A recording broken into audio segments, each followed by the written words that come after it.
നമസ്കാരം. പട്ടിണിയാൽ ജനങ്ങൾ വലയുമ്പോൾ ആയുധങ്ങൾക്കായി ശതകോടികൾ. ഐക്യരാഷ്ട്രസഭയുടെ ഏറ്റവും പുതിയ റിപ്പോർട്ട് പാകിസ്ഥാന്റെ സാമ്പത്തിക സാമൂഹ്യ അവസ്ഥയെക്കുറിച്ച് ഗുരുതരമായ ആശങ്ക ഉയർത്തുകയാണ്.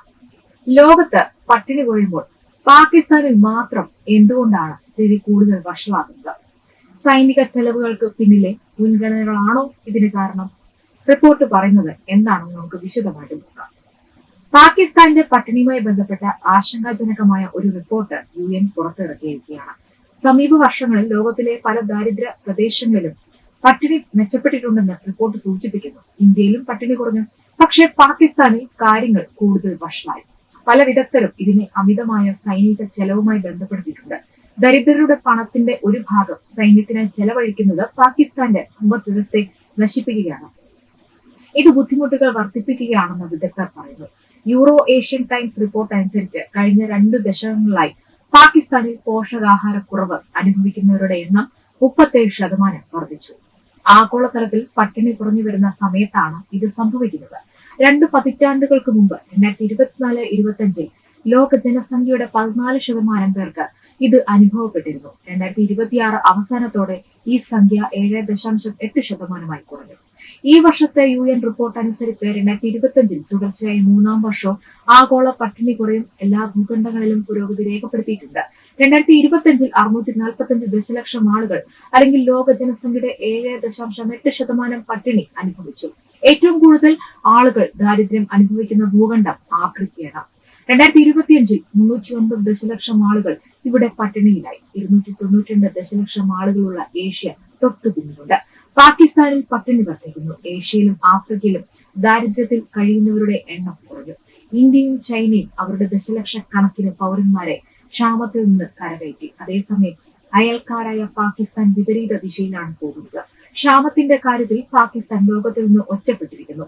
ബാഹ്യ ഭൂരാഷ്ട്രീയ സഖ്യങ്ങളിൽ പാകിസ്ഥാൻ സൈന്യം ശ്രദ്ധ കേന്ദ്രീകരിക്കുന്ന രാജ്യത്തിന്റെ ആഭ്യന്തര വികസനം, ഭരണം, സാധാരണക്കാരുടെ ക്ഷേമം എന്നിവയിൽ നിന്ന് ശ്രദ്ധയും വിഭവങ്ങളും വഴിതിരിച്ചു വിട്ടുവെന്നാണ് റിപ്പോർട്ടുകൾ സൂചിപ്പിക്കുന്നത്.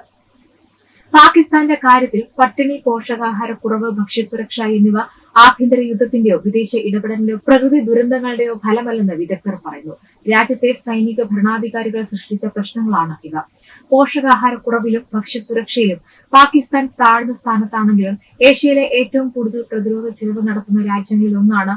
പ്രതിരോധ ബജറ്റിന്റെ കാര്യത്തിൽ 2025 പാകിസ്ഥാൻ ഏഷ്യയിൽ 8-ാം സ്ഥാനത്തെത്തും. 2026-27 വർഷത്തേക്ക് പാകിസ്ഥാൻ $10.8 ബില്യൺ പ്രതിരോധ ബജറ്റ് പ്രഖ്യാപിച്ചു. 2025 അപേക്ഷിച്ച് 18% വർധനവാണ് ഇതിൽ. സൈന്യത്തിനും ആയുധങ്ങൾക്കും ധനസഹായം നൽകുമ്പോൾ രാജ്യത്തെ ജനങ്ങൾ പട്ടിണി കിടന്ന് മരിക്കുകയാണ്. അതേസമയം ലോകത്ത് പട്ടിണി കുറയുന്നതായിട്ട് ഐക്യരാഷ്ട്രസഭയുടെ സമീപകാല റിപ്പോർട്ടുകൾ സൂചിപ്പിക്കുമ്പോൾ ഇന്ത്യയിലും ഭക്ഷ്യസുരക്ഷ മെച്ചപ്പെട്ടതായി വിലയിരുത്തലുകളുണ്ട്. രാജ്യത്തിന്റെ സാമ്പത്തിക സാമൂഹിക സുരക്ഷാ പദ്ധതികൾ, കേന്ദ്ര സംസ്ഥാന സർക്കാരുകളുടെ ക്ഷേമ പദ്ധതികൾ എന്നിവയെല്ലാം ഈ മാറ്റത്തിന് കാരണമായ ഘടകങ്ങളായി ചൂണ്ടിക്കാണിക്കപ്പെടുന്നു. ഇതിൽ പ്രധാനമന്ത്രി നരേന്ദ്രമോദി സർക്കാരിന്റെ വിവിധ ക്ഷേമ പദ്ധതികൾ നിർണായക പങ്കുണ്ടെന്നാണ് കേന്ദ്ര സർക്കാർ അവകാശപ്പെടുന്നത്. കോവിഡ് മഹാമാരിക്കാലത്ത് ആരംഭിച്ച പ്രധാനമന്ത്രി ഗരീബ് കല്യാൺ അന്ന യോജന PMGKAY രാജ്യത്തെ ഏറ്റവും വലിയ ഭക്ഷ്യസുരക്ഷാ പദ്ധതികളൊന്നായിട്ട് മാറി. സാമ്പത്തിക പ്രതിസന്ധി നേരിട്ട കോടിക്കണക്കിന് കുടുംബങ്ങൾക്ക് സൗജന്യമായി അരിയും ഗോതമ്പും ഉൾപ്പെടെയുള്ള ഭക്ഷ്യധാന്യങ്ങൾ വിതരണം ചെയ്തു. പിന്നീട് ഈ പദ്ധതി ദേശീയ ഭക്ഷ്യസുരക്ഷാ നിയമത്തിന് കീഴിലുള്ള ഗുണഭോക്താക്കൾക്ക് സൗജന്യ റേഷൻ നൽകുന്ന സംവിധാനവുമായി സംയോജിപ്പിക്കുകയും ചെയ്തു. ഇതിലൂടെ ഏകദേശം 80 കോടിയിലധികം ആളുകൾക്ക് ഭക്ഷ്യധാന്യങ്ങൾ ലഭിക്കുന്നതായിട്ട് കേന്ദ്ര സർക്കാർ വ്യക്തമാക്കി. One nation one ration card പദ്ധതിയും ഭക്ഷ്യസുരക്ഷ ഉറപ്പാക്കുന്നതിൽ ശ്രദ്ധേയമായ ഇടപെടലായി. സ്വന്തം സംസ്ഥാനത്തിന് പുറത്തേക്ക് തൊഴിൽ തേടി പോകുന്ന കുടിയേറ്റ തൊഴിലാളികൾക്കും രാജ്യത്തെ ഏത് സംസ്ഥാനത്തും റേഷൻ ലഭ്യമാക്കാൻ ഈ സംവിധാനം സഹായിച്ചു. കോവിഡ് കാലത്ത് പ്രത്യേകിച്ച് ഈ പദ്ധതി ലക്ഷക്കണക്കിന് കുടുംബങ്ങൾക്ക് ആശ്വാസം നൽകുന്നു. കാർഷിക മേഖലയെ ശക്തിപ്പെടുത്തുന്നതിനായിട്ട് നടപ്പാക്കിയ പ്രധാനമന്ത്രി കിസാൻ സമ്മാൻ നിധി PM കിസാൻ പദ്ധതിയിലൂടെ ചെറുകിട നാമമാത്ര കർഷകർക്ക് നേരിട്ട് സാമ്പത്തിക സഹായം നൽകി. കർഷകരുടെ വരുമാനം വർദ്ധിപ്പിക്കുകയും കാർഷിക ഉൽപാദനം നിലനിർത്തുകയും ചെയ്യുന്നത് ഭക്ഷ്യസുരക്ഷ മെച്ചപ്പെടുത്തുന്നതിനും സഹായകരമാണെന്ന് സർക്കാർ വിലയിരുത്തുന്നു. അതോടൊപ്പം പോഷൺ അഭിയാൻ വഴി ഗർഭിണികൾ, മുലയൂട്ടുന്ന അമ്മമാർ, കുട്ടികൾ എന്നിവരിലെ പോഷകാഹാരക്കുറവ് കുറയ്ക്കാൻ പ്രത്യേക ശ്രദ്ധ നൽകി. സ്കൂൾ വിദ്യാർത്ഥികൾക്കുള്ള PM പോഷൺ പദ്ധതിയിലൂടെ പോഷക സമൃദ്ധമായ ഉച്ചഭക്ഷണം ലഭ്യമാക്കുന്നതും കുട്ടികളിലെ പോഷകാഹാരക്കുറവ് കുറയ്ക്കാൻ ലക്ഷ്യമിട്ട പ്രധാന ഇടപെടലാണ്. ഇതുകൂടാതെ ഡയറക്ട് ബെനിഫിറ്റ് ട്രാൻസ്ഫർ DBT സംവിധാനത്തിലൂടെ വിവിധ ക്ഷേമ പദ്ധതികളിലെ ധനസഹായം നേരിട്ട് ഗുണഭോക്താക്കളുടെ ബാങ്ക് അക്കൗണ്ടിലേക്ക് എത്തിക്കുന്ന രീതി വ്യാപകമാക്കി. ഇടനിലക്കാരെ ഒഴിവാക്കി ചോർച്ച കുറച്ചു അർഹരായവർക്ക് സഹായം സമയബന്ധിതമായി ലഭ്യമാക്കുകയാണ് ഇതിന്റെ ലക്ഷ്യം. എന്നിരുന്നാലും പട്ടിണിയും പോഷകാഹാരക്കുറവും പൂർണ്ണമായും അവസാനിച്ചെന്ന് പറയാനാവില്ല. കുട്ടികളിലെ വളർച്ചാക്കുറവ്, സ്ത്രീകളിലെ പോഷകാഹാരക്കുറവ്, ചില സംസ്ഥാനങ്ങളിലെ ഭക്ഷ്യസുരക്ഷ വെല്ലുവിളികൾ തുടങ്ങിയ പ്രശ്നങ്ങൾ ഇപ്പോഴും നിലനിൽക്കുന്നുണ്ടെന്ന് വിവിധ ദേശീയ അന്തർദേശീയ പഠനങ്ങൾ ചൂണ്ടിക്കാട്ടുന്നു. അതൊക്കെ പരിഹരിച്ചുകൊണ്ട് മോദി സർക്കാർ മുന്നോട്ട് വരികയാണ്. അതിനാൽ ക്ഷേമ പദ്ധതികൾക്കൊപ്പം തൊഴിൽ സൃഷ്ടി, വരുമാന വർധന, ആരോഗ്യ പരിരക്ഷ, പോഷകാഹാര ബോധവൽക്കരണം എന്നിവയും ഒരുപോലെ ശക്തിപ്പെടുത്താനുള്ള പദ്ധതികളുമായിട്ട് മോദി സർക്കാർ മുന്നോട്ട് വരികയാണ്. ഒരു രാജ്യത്തിന്റെ വികസനം അളക്കുന്നത് സാമ്പത്തിക വളർച്ച കൊണ്ട് മാത്രമല്ല, ജനങ്ങളുടെ ജീവിത നിലവാരം, ഭക്ഷ്യസുരക്ഷ, പോഷകാഹാരം എന്നിവ കൊണ്ടുകൂടിയാണ്. പട്ടിണി കുറയ്ക്കാനുള്ള ശ്രമങ്ങൾ തുടർച്ചയായി ശക്തിപ്പെടുത്തുകയും സമൂഹത്തിലെ ഏറ്റവും പിന്നോക്കം നിൽക്കുന്നവരിലേക്ക് ക്ഷേമ പദ്ധതികളുടെ പ്രയോജനം എത്തിക്കുകയും ചെയ്യുക എന്നതാണ് ഇന്ത്യയുടെ മുന്നിലുള്ള പ്രധാന ദൗത്യം.